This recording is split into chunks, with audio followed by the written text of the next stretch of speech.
What is up, my fellow virgins? Today, we're about to react to this boy named TJ Love Fights. Excuse me.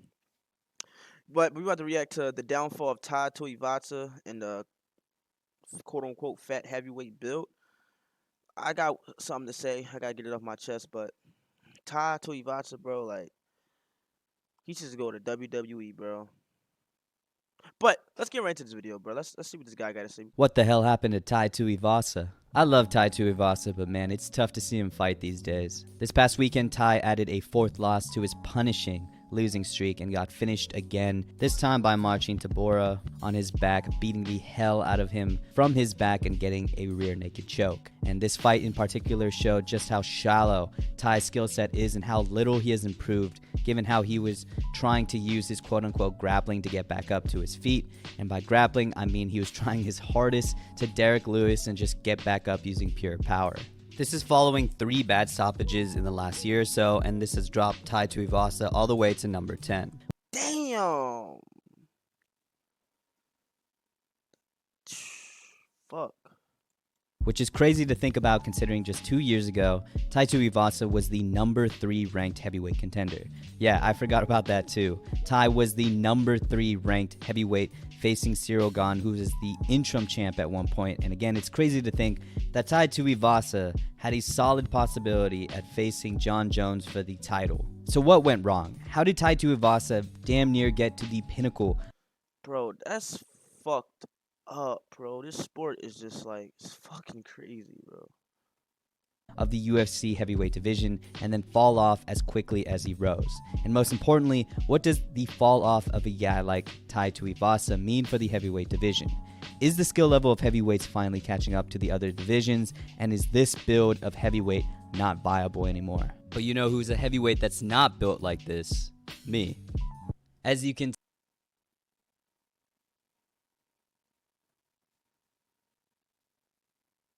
Like, come on, bro. Like, I came here to watch Todd, not your little fat ass, bro. Like, what's going on? The fuck? Tuivasa begins all the way back in 2017, 7 years ago when Tai made his UFC debut. Tai Tuivasa introduced the UFC world to his power, especially with his power in his legs, particularly when he leg kicked Rashad Coulter to the ground and followed that up with a flying knee to send Coulter to another world. Tai followed this up with a beautiful display of inside striking against Cyril Asker, and we're talking well-timed elbows, inside boxing, mixing it up to the head and body until finally one of those elbows opened up Asker and sent him to the ground. Tai Todd just need to be aggressive, bro. I feel like he's good as a fighter. I just feel like he needs to be more like aggressive, more like just, I don't know. He got to work on his wrestling. I feel like as a UFC fighter, especially a mixed martial arts, I feel like wrestling is the number one thing you should focus on because it's gonna focus on your strength, your core, your stamina, and just everything. Like just your build. It's going, it's gonna be different. So I feel like Todd's got to work on his wrestling, and his striking is already good.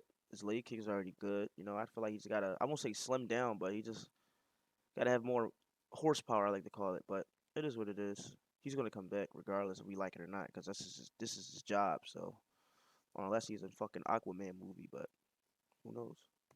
had a solid performance over former heavyweight champ Andrei Arlovski, where he banged out a unanimous decision. Though early in his career, he would slide into his first losing streak. With that win over Andrei Arlovski, Tai got the chance to face another big name in the division in Junior Dos Santos, and he was actually having a pretty good performance, especially on the inside when he had JDS on the fence. He was landing giant low kicks, nasty elbows, and was doing really good with his inside boxing. That was up until JDS landed a huge right hand as Tai was coming in, got full mount, and rained hammers on Tai until he got the finish. Tai would then lose a unanimous decision against Blagoy Ivanov by simply not landing enough and getting timed well in the striking. Finally, Tai would lose his next fight against Sergey Spivak, where we would first see his lack of grappling. Tai would get taken down a lot in this fight, especially in the first round, but credit to Tai, he was able to get back up in most of these takedowns. However, in the second, he finally stayed down and was caught by an arm triangle choke and was Told you, this is wrestling, bro. I'm trying to tell y'all.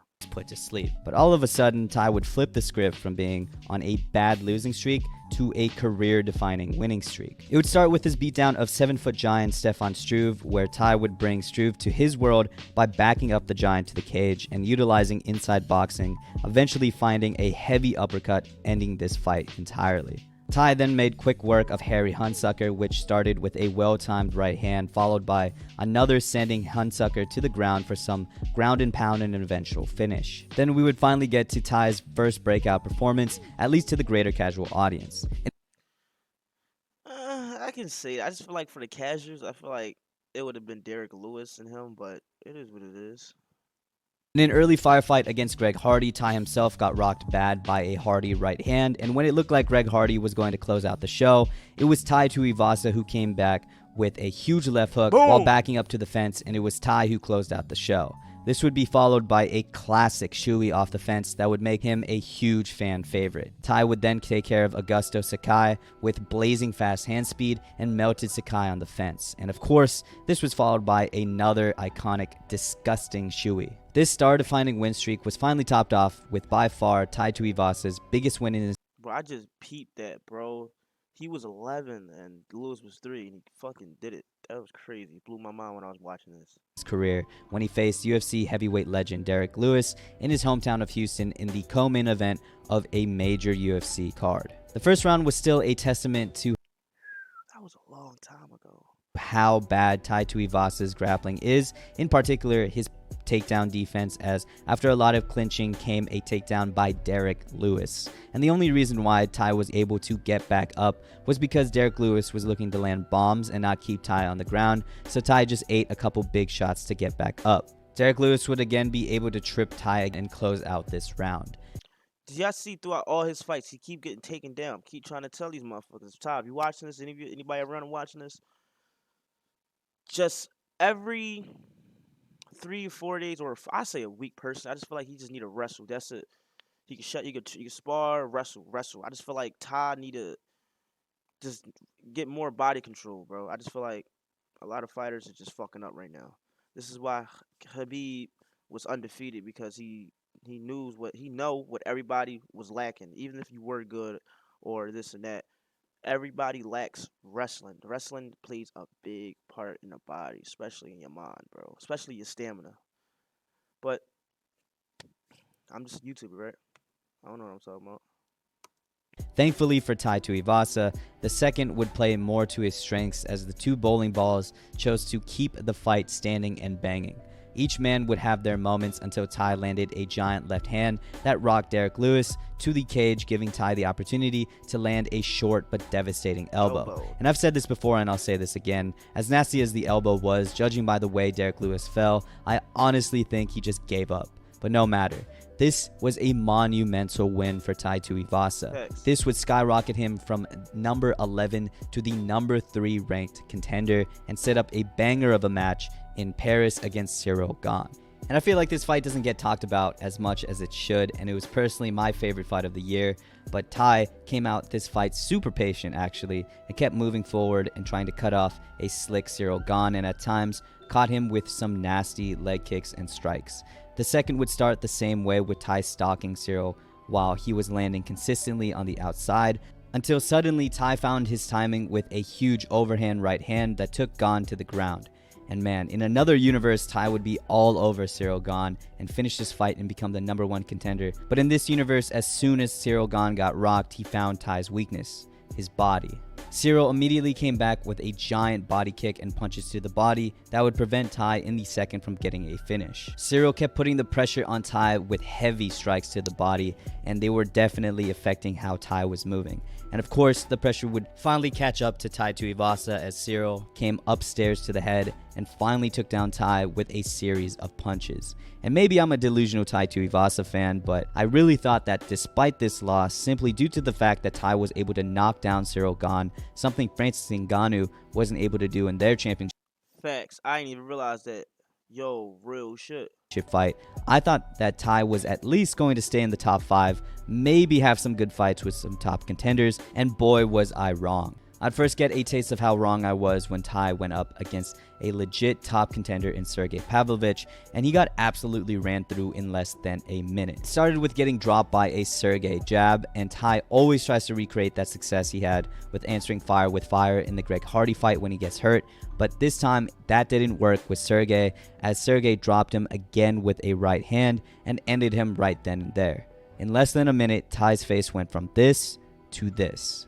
Following this quick loss was a reminder of how Tai hasn't improved through the years. With his fight against Alexander Volkov, he kept getting caught at the end of Volkov's strikes, and though he was landing leg kicks rather consistently, he had no success other than that. He got dropped and lit up at the end of the first, and though he was kind of successful at making this fight a little dirty, bringing it to his type of fight towards the middle of the second, eventually Volkov caught Tai off balance as Tai was trying to throw a low kick and exposed the lack of grappling again from Tai Tuivasa, went to full mount and finished this fight via Ezekiel choke. Which brings us to today. Tai's most recent loss to Marcin Tybura further exposed the lack of improvement from Tai's side, especially in the grappling department, as he easily got mounted and rear naked choked. So what happened to Tai Tuivasa? Well, I hate to break it to you if you haven't already realized, but I don't think Tai Tuivasa was ever an elite heavyweight, let alone a top 3 heavyweight contender. Tai Tuivasa is your classic 50-50 fat heavyweight. He is almost literally a 50-50 fighter in the UFC. And the weird thing about Tai is that his 50-50s came in streaks. 3-1, 3 loss, 5-1, 4 loss. And luckily for Tai Tuivasa, that time he kept flipping heads led to Derek Lewis, who himself is a 50-50 fighter. And again, Tai won that coin toss and leapfrogged all the way up to number 3. Tai never really improved to the point where he evolved into a top 3 heavyweight. Rather, he just got favorable matchups, and by favorable, I mean guys that didn't take Tai to the ground and won the 50-50 fights he needed to win. So unlike most downfall videos, Tai never really regressed. He just never really improved and finally got exposed when he got matched up with a reasonably skilled heavyweight, which showed his true skill level. Which brings us to the greater topic. Is the era of the fat heavyweight over? I've been pretty harsh on Tai, but considering he has to cut to the heavyweight limit and his face looks noticeably different at weigh-ins is insane for a heavyweight. I don't think this build, the quote-unquote fat heavyweight, is viable in the UFC anymore. And by fat heavyweight, I mean the heavyweight who's just big as shit, relies on landing something big, and is not really skilled in grappling or even technical volume striking. I think that's why we first saw the decline of Derek Lewis, who is the quintessential fat heavyweight of the UFC, who slid into a mostly losing streak like Tai Tuivasa. So I got a question. I want to know if I'm tripping or not. But none of these niggas fat, bro. They're highly in shape. They're professional fighters. Recently, I think competent heavyweights with solid striking and most importantly solid grappling are going to populate the division more and more, and I think the general skill level of the division is starting to catch up. With Tom Aspinall leading the charge on the heavyweight 2.0, I think we're going to see less Derek Lewis's and Tai Tuivasas in the top. And that's not to say we won't still see fat heavyweights in the UFC anymore. For one, skilled heavyweights as of now are really hard to come by, and so fat heavyweights still have a pretty good shot at most heavyweights, and they're also fan favorites and will always have a spot in the promotion. But again, I will say the skill floor of top heavyweights has risen at least to a point where it has literally and figuratively trimmed the fat, with Derek Lewis and Tai Tuivasa going down the ranks recently. But what do you guys think? Is the era of the fat heavyweight over? Are guys like Tai Tuivasa and Derek Lewis just done? Is Tai Tuivasa himself done? I'd like to hear you guys' thoughts on the heavyweight division, especially when it comes to these guys. Personally, I feel like Ty's 31. So he got more time in the world. I just feel like I'm gonna just say the same thing I said before anything. I just feel like he needs to work on his wrestling. That's all. I feel like once he work on his wrestling, get his stamina up and his core up, I feel like he have more control of his body, and I feel like he'll be good. Instead of him having muscle, you need to focus on his bone muscle. That's what wrestling come in the clutch. So I just feel like that. Uh, I feel like the heavyweight division is pretty shit right now. The only good fighters I can say that's like really good is like Tom Aspinall. Other than that, I don't really give a fuck about Stipe. He's fucking lost. So I don't know why John Jones want to fight him. I know it's a legacy fight, but it's kind of stupid.